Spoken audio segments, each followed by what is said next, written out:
ഒരു സാധാരണക്കാരനെ സംബന്ധിച്ച് ബാങ്ക് ജോലി കിട്ടുക എന്ന് വെച്ചാൽ ഗവൺമെന്റ് ജോലി കിട്ടുന്ന പോലെയാണ്. നല്ല ശമ്പളം, ജോബ് സെക്യൂരിറ്റി, പെൻഷൻ, എല്ലാവിധ അലവൻസുകളും, സ്വസ്ഥം, ശാന്തം, സമാധാനം. പക്ഷേ ഈ കാഴ്ചപ്പാട് ഇന്ന് എത്രമാത്രം ശരിയാണ്? फैमिली लेके घूमने के लिए दिया क्या? I don't care about your family. I have also family. I don't care my family also, except Canara Bank. ഒരു പബ്ലിക് സെക്ടർ ബാങ്ക് ആയിട്ടുള്ള കാനറ ബാങ്കിൽ ടാർഗറ്റ്സ് അച്ചീവ് ചെയ്യാത്തതിന്റെ പേരിലുള്ള ഫയറിംഗ് ആണ് ഈ കേട്ടത്. ഇനി വേറൊരു വീഡിയോ കണ്ടു നോക്കി. बैंक एम्प्लॉय वर्क प्रेशर में आके सुसाइड करता है. एट द टाइम मैं सोचती थी, अरे क्यों सुसाइड कर लिया, जॉब छोड़ना था. लेकिन अब मुझे पता चला जॉब छोड़ना इतना आसान नहीं है. My resignation got denied. നമ്മൾ പുറത്തുനിന്ന് കാണുന്നത്ര അട്രാക്റ്റീവ് ആയിട്ടുള്ള ഒരു ജോലിയാണോ ഇന്നത്തെ കാലത്തെ ബാങ്ക് ജോലി?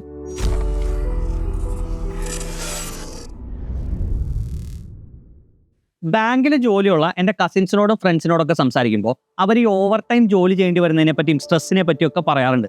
എൻ്റെ അച്ഛനും ഇതുപോലെ ബാങ്കിൽ ജോലി ചെയ്ത് റിട്ടയർ ചെയ്ത ഒരാളാണ്. പക്ഷെ ആ കാലഘട്ടത്തിലെ ബാങ്കിങ് ജോലി ഇങ്ങനെ ആയിരുന്നില്ല.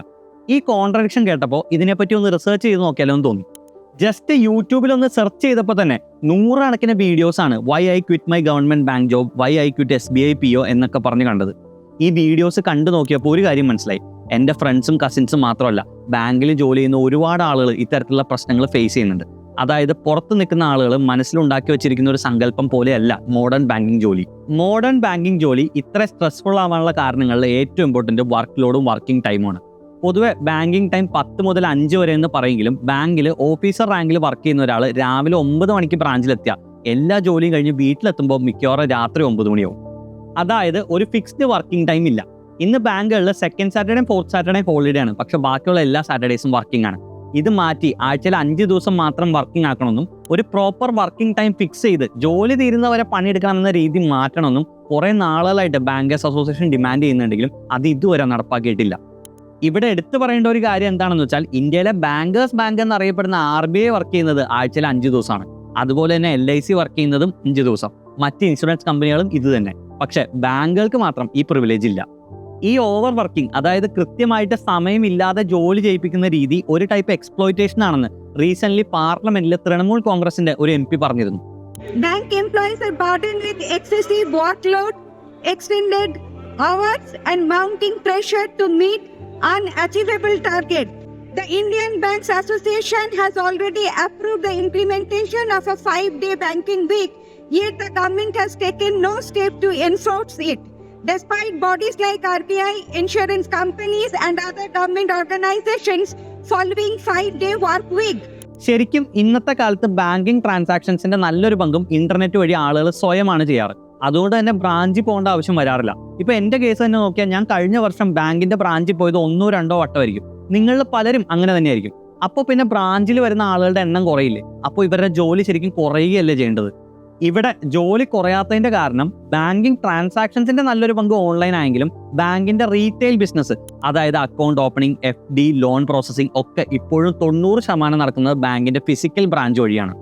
ഇപ്പോൾ റീസെന്റ് പല ബാങ്കുകളും ബാങ്കിന്റെ ലോൺ പ്രോസസ്സിംഗ് സെൻട്രലൈസ് ആക്കിയിട്ടുണ്ട്. അതായത് ബ്രാഞ്ചിൽ നിന്ന് മാറ്റി വേറൊരു ഡിപ്പാർട്ട്മെന്റിൽ എല്ലാ ലോണും പ്രോസസ്സ് ചെയ്യുന്നു. പക്ഷേ ഈ ലോണിന്റെ ഫോം പൂരിപ്പിച്ച് മേടിക്കുന്നതും കസ്റ്റമേഴ്സുമായിട്ട് ഈ ലോണിനെ പറ്റി സംസാരിക്കുന്നതെല്ലാം ഇപ്പോഴും നടക്കുന്നത് ബ്രാഞ്ചിൽ തന്നെയാണ്. അതായത് ആ ബ്രാഞ്ചിലിരിക്കുന്ന സ്റ്റാഫാണ് ഇതൊക്കെ ചെയ്യുന്നത്. പക്ഷെ ഇന്ന് മിക്ക ബാങ്കുകളിലും ഇത്തരത്തിലുള്ള പ്രോസസ്സുകൾ ഹാൻഡിൽ ചെയ്യാൻ വേണ്ടത്ര എംപ്ലോയീസ് ഇല്ല. പബ്ലിക് സെക്ടർ ബാങ്കുകളുടെ കേസ് നോക്കിയാൽ കഴിഞ്ഞ 13 വർഷത്തിൻ്റെ ഇടയിൽ ഏറ്റവും ലോവസ്റ്റ് നമ്പർ ഓഫ് എംപ്ലോയീസ് ആണ് ഇപ്പോൾ ഉള്ളത്. ബാങ്കുകൾ വേണ്ട രീതിയിൽ എംപ്ലോയീസിനെ റിക്രൂട്ട് ചെയ്യുന്നില്ല. അതുകൊണ്ട് തന്നെ ഓൾറെഡി ഉള്ള എംപ്ലോയീസിന്റെ വർക്ക് ലോഡ് കൂടുകയാണ്. ഇതിനെപ്പറ്റി ഓൾ ഇന്ത്യ ബാങ്ക് എംപ്ലോയീസ് അസോസിയേഷന്റെ ജോയിന്റ് സെക്രട്ടറി ആയിട്ടുള്ള ലളിത ജോഷി ഒരു ഇന്റർവ്യൂവിൽ പറഞ്ഞിരുന്നു. So since quite a few years, since almost I think 10 or 15 years, we have been fighting for recruitment. As a national organization, we have been insisting continuously on recruitment. We have given fall of strikes for recruitment, and customers are suffering, members are suffering. They are not able to take leave. They are not able to serve the customers in the right way as we have made to serve. And customer ire is important. The anger with the customers is coming on the employees. ഇപ്പോൾ കണ്ടുവരുന്ന വേറൊരു കാര്യം, ബാങ്കിൽ ജോലി ചെയ്യുന്ന ആളുകൾക്ക് ഈ banking transactions മാത്രമല്ല മറ്റുള്ള കാര്യങ്ങൾ ചെയ്യേണ്ടി വരുന്നു. അതിൽ ഏറ്റവും ഇമ്പോർട്ടൻ്റ് ആണ് ക്രോസ് സെല്ലിംഗ്. അതായത് ബാങ്കിൽ ബാങ്കിങ് സേവനങ്ങൾ നേടാൻ വരുന്ന ആളുകൾക്ക് ഇൻഷുറൻസും മ്യൂച്വൽ ഫണ്ടും ഒക്കെ വിൽക്കുക. അതിന് പല ബാങ്കുകൾക്കും മറ്റ് കമ്പനീസുമായിട്ട് ടൈപ്സ് ഉണ്ട്.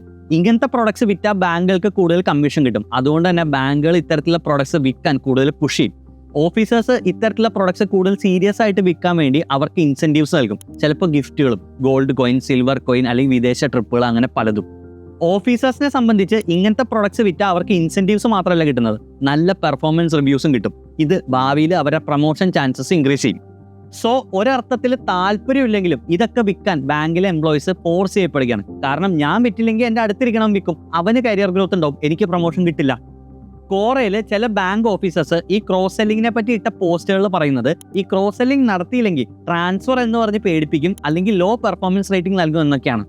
ബാങ്കുകൾ നൽകുന്ന ബാങ്കിങ് ടാർഗറ്റ്സ് ഇത്ര അക്കൗണ്ട് ഓപ്പൺ ചെയ്യണം, ഇത്ര FD പിടിക്കണം, ഇത്ര ലോൺസ് പ്രോസസ് ചെയ്യണം, അത് ഒരു സൈഡിൽ. മറ്റേ സൈഡിൽ ഈ ക്രോസ് സെല്ലിംഗ് ടാർഗറ്റ്സ്. ഇനി ഇത് രണ്ടും അച്ചീവ് ചെയ്തില്ലല്ലോ പലപ്പോഴും പച്ചയ്ക്ക് തെറിവിളി കേൾക്കേണ്ടി വരും. सर 8 तारीख के 5%.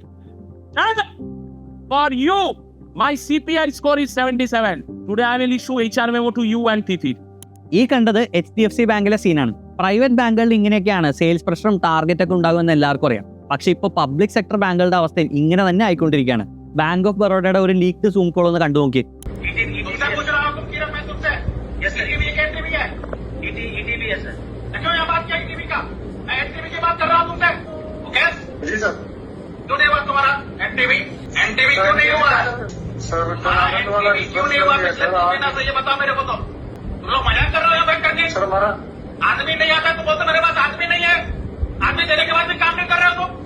കേരളത്തിലെ കൊല്ലം ജില്ലയിലെ 282 ബാങ്ക് ഓഫീസേഴ്സിന്റെ ഇടയിൽ നടന്നൊരു റിസർച്ച് അമേരിക്കൻ ഗവൺമെന്റിന്റെ ഒഫീഷ്യൽ വെബ്സൈറ്റ് ആയിട്ടുള്ള നാഷണൽ ലൈബ്രറി ഓഫ് മെഡിസിനിൽ പബ്ലിഷ് ചെയ്തിരുന്നു. ആ റിസർച്ചിൽ സ്ട്രെസ്സും ബേൺഔട്ടും മെഷർ ചെയ്യാനുള്ള സയന്റിഫിക് മെത്തേഡ്സ് ആണ് യൂസ് ചെയ്തത്. ഇത് കണ്ടെത്തിയത് 282 ബാങ്ക് ഓഫീസേഴ്സിൽ 82% ആളുകൾ മോഡറേറ്റ് മുതൽ ഹൈ ലെവൽ ബേൺഔട്ട് ഫേസ് ചെയ്യുന്നു എന്നാണ്. കൂടാതെ 26% ആളുകളിൽ സ്ട്രെസ്സിന്റെ സിംറ്റംസും 40% ആളുകളിൽ ഡിപ്രഷനും. ഇത്രയും സ്ട്രെസ്ഫുൾ ആയിട്ടുള്ള ജോലിയുടെ ഇടയിൽ ചിലപ്പോൾ വേറെയും വർക്കുകൾ കയറി വരും. സെൻസസ്, ഇലക്ഷൻ ഡ്യൂട്ടി, ഓഡിറ്റുകൾ, ഔട്ട്റീച്ച് പ്രോഗ്രാംസ്. ഗവൺമെന്റിന്റെ പല സ്കീമുകൾക്കും ഇപ്പോൾ ഫ്രണ്ട് എൻഡ് ആയിട്ട് വർക്ക് ചെയ്യുന്നത് ബാങ്കുകളാണ്. പ്രധാനമന്ത്രി ജൻധൻ യോജന, അടൽ പെൻഷൻ തുടങ്ങി പല സ്കീമുകളും. ഇതൊക്കെ ചെയ്യേണ്ടി വരുമ്പോൾ ബാങ്കിങ് ഓപ്പറേഷൻസ് സ്ലോ ആവും, ലോൺ പ്രോസസ് ചെയ്യുന്നത് സ്ലോ ആവും, ബാങ്കിലെ ആളുകൾക്ക് വെയിറ്റിംഗ് ടൈം കൂടും. ഇങ്ങനെ വെയിറ്റിംഗ് ടൈം കൂടുമ്പോൾ കസ്റ്റമേഴ്സ് കൂടുതൽ ഇറിറ്റേറ്റഡ് ആവും, അവർ പ്രശ്നങ്ങൾ ഉണ്ടാക്കാൻ തുടങ്ങും. അങ്ങനെ ബാങ്കിലും കസ്റ്റമേഴ്സിന്റെ തെറിവിളിയും കേൾക്കേണ്ടി വരും.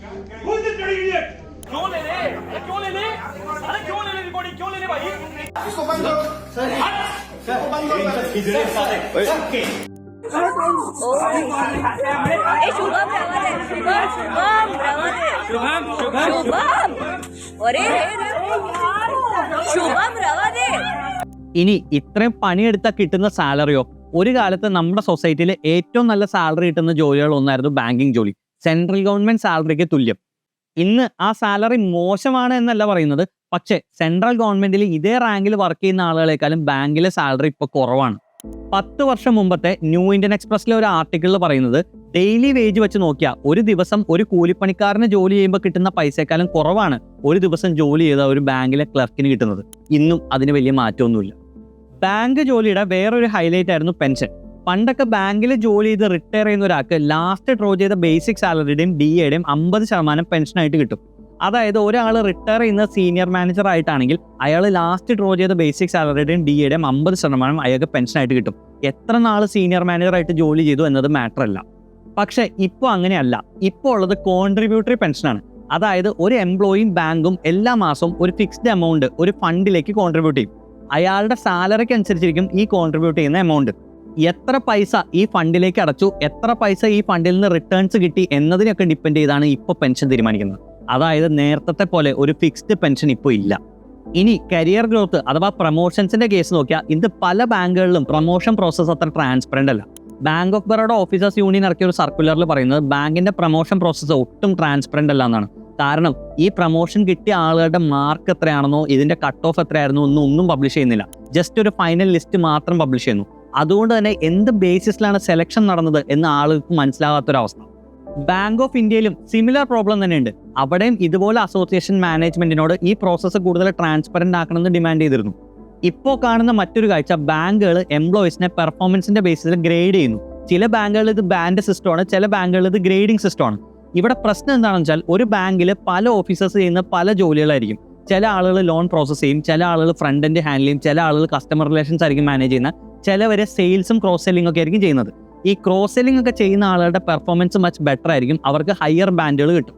അതുപോലെ കസ്റ്റമർ റിലേഷൻസ് ഹാൻഡിൽ ചെയ്യുന്ന ആളുകൾക്ക് അത്ര നല്ല പെർഫോമൻസ് കാഴ്ചവെക്കാൻ സാധിക്കണമെന്നില്ല, അവരുടെ റേറ്റിംഗ് കുറവായിരിക്കും.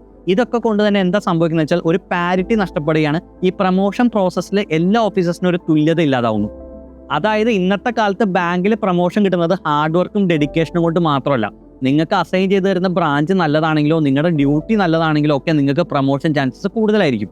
ബാങ്ക് എംപ്ലോയീസിന്റെ ഇടയിലെ വർക്ക് ലൈഫ് ബാലൻസിനെ പറ്റിയുള്ള ഒരു റിസർച്ചിൽ കണ്ടെത്തിയത് ബാങ്കിൽ ജോലി ചെയ്യുന്ന 93% ആളുകൾക്കും ഫാമിലിയും ഫ്രണ്ട്സുമായിട്ട് ക്വാളിറ്റി ടൈം സ്പെൻഡ് ചെയ്യാൻ കിട്ടുന്നില്ല എന്നാണ്. 77% ആളുകൾ പറഞ്ഞത് സ്വന്തം ശരീരം നോക്കാനോ ഒന്ന് എക്സസൈസ് ചെയ്യാൻ പോലും സമയം കിട്ടുന്നില്ല എന്നാണ്. 75% ആളുകൾ പറഞ്ഞത് ഉറങ്ങാൻ പോലും സമയം കിട്ടുന്നില്ലെന്നും. ഇതൊക്കെ കൊണ്ട് തന്നെ ഇന്ന് ബാങ്കിലെ ജോലി രാജിവെച്ച് പോകുന്ന ആളുകളുടെ നമ്പർ വളരെയധികം കൂടിയിരിക്കുകയാണ്, അഥവാ അട്രീഷൻ റേറ്റ്. പ്രൈവറ്റ് ബാങ്കുകളിലൊക്കെ ഈ അട്രീഷൻ റേറ്റ് ഇപ്പോൾ 25%. അതായത് ടോട്ടൽ വർക്ക് ഫോഴ്സിന്റെ 1/4 ആളുകൾ ഓരോ വർഷവും ബാങ്ക് ഉപേക്ഷിച്ച് പോവുകയാണ്. പബ്ലിക് സെക്ടർ ബാങ്കുകളിലെ അട്രീഷൻ റേറ്റ് ഇത്രയും ഹൈ അല്ലെങ്കിലും റീസെന്റ് ട്രെൻഡ് അനുസരിച്ച് അവിടെയും അട്രീഷൻ റേറ്റ് കൂടിക്കൊണ്ടിരിക്കുകയാണ്. പണ്ട് കാലത്ത് ഇന്ത്യയിൽ സ്ഥിര വരുമാനവും പെൻഷനും ഒക്കെ ഉള്ള ജോലികൾ കുറവായിരുന്നു. അതുകൊണ്ട് തന്നെ ബാങ്ക് ജോലി കിട്ടുക എന്ന് വെച്ചാൽ ഗവൺമെന്റ് ജോലി കിട്ടുന്ന പോലെ തന്നെയായിരുന്നു. മാത്രമല്ല അന്നത്തെ കാലത്ത് എല്ലാ ആളുകൾക്കും ഫൈനാൻഷ്യൽ സേവനങ്ങൾ ലഭിക്കുമായിരുന്നില്ല. ആ സമയത്ത് ഒരു ബാങ്കിലെ ഓഫീസർക്ക് എളുപ്പത്തിൽ ഹോം ലോൺ കിട്ടും, വെഹിക്കിൾ ലോൺ കിട്ടും, കുട്ടികൾക്ക് എഡ്യൂക്കേഷൻ ലോൺ കിട്ടും, മറ്റെല്ലാവിധ അലവൻസുകളും, petrol allowance, newspaper allowance, telephone allowance എല്ലാം. അതൊക്കെ കൊണ്ട് തന്നെ അന്ന് ബാങ്കിങ് ജോലി ഹൈലി ഗ്ലാമറസ് ആയിരുന്നു. പക്ഷെ ഇന്ന് ആ അവസ്ഥയല്ല. ഇന്ന് ബാങ്കിങ് സെക്ടർ വളരെയധികം കോമ്പറ്റീറ്റീവ് ആണ്. ഇന്ത്യയിൽ തന്നെ 100 കണക്കിന് ബാങ്കുകളുണ്ട്. ബിസിനസ് പിടിക്കാൻ ഈ ബാങ്കുകൾ തമ്മിൽ അങ്ങോട്ടും ഇങ്ങോട്ടും ഫൈറ്റ് തന്നെയാണ്. അതൊക്കെ കൊണ്ട് തന്നെ ഇന്ന് ബാങ്കിങ്ങിന്റെ സ്വഭാവം തന്നെ മാറിയിരിക്കുകയാണ്, കൂടുതൽ സെയിൽസ് ഫോക്കസ്ഡ് ആയി. അമേരിക്കയിലെ ബാങ്കുകളിലൊക്കെ കാണുന്ന പോലെ കോർപ്പറേറ്റൈസ്ഡ് ആയ ഗ്രീഡി ആൻഡ് പ്രോഫിറ്റ് ഓറിയന്റഡ് ആയിട്ടുള്ള ഒരു ബാങ്കിങ് രീതിയിലേക്ക് ഇന്ത്യൻ ബാങ്കിങ് സിസ്റ്റം മാറിക്കൊണ്ടിരിക്കുകയാണ്. ഒരു കാര്യം ക്ലാരിഫൈ ചെയ്യട്ടെ, ബാങ്കിങ് സെക്ടർ നല്ലൊരു വർക്ക് എൻവയോൺമെന്റ് അല്ലാന്നോ, ബാങ്ക് ജോലി കൊള്ളില്ലാന്നോ, ബാങ്കിൽ ജോലി ചെയ്യുന്ന എല്ലാ ആളുകൾക്കും ഇത്തരത്തിലുള്ള പ്രശ്നങ്ങൾ ഫേസ് ചെയ്യേണ്ടി വരും എന്നൊന്നും അല്ല ഈ വീഡിയോ കൊണ്ട് ഉദ്ദേശിക്കുന്നത്. ബാങ്കിങ് ജോലി സ്വപ്നം കാണുന്ന ഒരുപാട് ആളുകളുണ്ട്. ഇന്ത്യയിൽ ജോലിക്ക് വേണ്ടി കോച്ചിങ് നേടുന്നത് ഒന്നെങ്കിൽ ഗവൺമെന്റ് ജോലി അല്ലെങ്കിൽ ബാങ്കിങ് ജോലിയാണ്. 1000 കോച്ചിങ് ഇൻസ്റ്റിറ്റ്യൂട്ട്സ്, അവിടെ ലക്ഷക്കണക്കിന് ആളുകൾ ബാങ്കിലെ ജോലിക്ക് വേണ്ടി പഠിക്കുന്നു. അങ്ങനെയുള്ള ആളുകൾ സ്വന്തം കരിയർ തിരഞ്ഞെടുക്കുന്നതിന് മുമ്പ് ബാങ്കിങ്ങിന്റെ പിന്നിലെ ഈ ഒരു റിയാലിറ്റി മനസ്സിലാക്കി.